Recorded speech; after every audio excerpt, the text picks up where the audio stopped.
Hello friends, welcome back to my channel Nisha की दुनिया में। आशा करती हूँ आप अच्छे होंगे, स्वस्थ होंगे और अपनी लाइफ में आगे बढ़ रहे होंगे। और कैसे बढ़ रहे होंगे? अपने सैलरी की सेविंग करके। आज जो है मुझे घर के कुछ छोटे मोटे काम निपटाने थे जो कि बहुत ही इंपॉर्टेंट थे, क्योंकि कल जो है बहुत आंधी आई थी जिसकी वजह से मेरा घर पूरा गंदा हो गया था। तो बहुत डस्टिंग हो गई थी, मुझे उसकी सफाई करनी थी। देखिए, इतने महंगे महंगे सामान खरीदते हैं हम, कंपनी की खरीदते हैं। LG ब्रांडेड, LG का है मेरे पास सब कुछ। और जो टीवी है सोनी की है। तो मतलब कि मेरे पास जितनी भी चीज़ें हैं सब कंपनी के हैं, ब्रांडेड हैं। तो हमें उनकी केयर तो करनी चाहिए ना।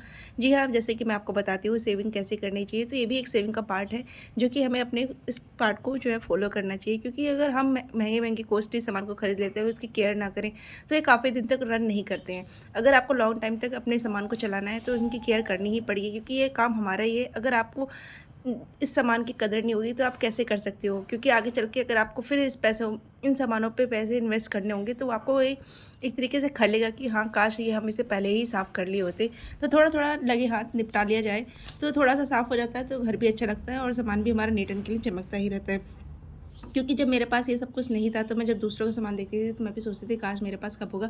जब हमारे पास हो जाता है तो हम इसकी कदर नहीं करते। तो इसको ध्यान में रखिए, नोटिस करिएगा कि हाँ, अब ये मेरे पास है और ये कितनी कॉस्टली होती है। इसको हम बार बार तो नहीं खरीद सकते। अगर हमें इसको नीट एंड क्लीन केयर करें तो ये लॉन्ग टाइम तक ये चल सकता है हमारा सामान। अब मैंने साथ के साथ अपना पर्स भी सोचा कि पर्स में क्या क्या चीज़ें हैं, मैं इसको खाली करूँ और पर्स को अच्छे से मैं इसको नीट एंड क्लीन कर दूँ। तो देखिए, आपने देखा ही होगा कि मेरे पर्स से क्या क्या सामान निकल रहा है। फेस वॉश निकल रहा है और क्या कहते हैं, काजल, मेकअप का सामान, मतलब सारी चीज़ें आप तो देख ही रहे हैं कि क्या-क्या निकल रहा है। मैं आपको दिखा भी रही हूँ, बिंदी बहुत सारी निकल रही हैं, अच्छी-अच्छी बिंदी मैं कलेक्शन रखती हूँ अपने पास। और देखिए, मेकअप साफ़ करने का मेरे पास मिसलेयर भी है। और ये देखिए, सैरी का जो है लैक्मे सैरी का जो है फाउंडेशन है। बहुत सारी चीज़ें निकल रही हैं, तो ये सारा खजाना मेरे किस में से निकल रहा है, मेरे पर्स में से निकल रहा है। तो ये सारा खजाना लेके मैं चलती हूँ।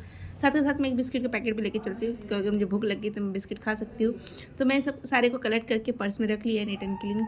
और देखिए, कल जो है बारिश हुई थी और इतना गंदा मतलब कि बाहर इतना गंदा हो गया था घर मेरा, क्या ही बताऊँ। लेकिन इतनी गर्मी भी थी और ठंडा ठंडा कूल कूल बारिश भी हो गई, तो मज़ा ही आ गया। इसका आनंद तो कुछ और ही। साथ के साथ मुझे भूख भी लगने लगी, तो मैंने सोचा पहले मैं नाश्ता बना लेती हूँ। मैंने नाश्ते में जो है मैंने सोचा कि क्या जल्दी बन सकता है, तो मैंने पास्ता सोचा कि पास्ता मुझे अच्छा लग रहा है, काफ़ी दिन हो गया था पास्ता खाए हुए।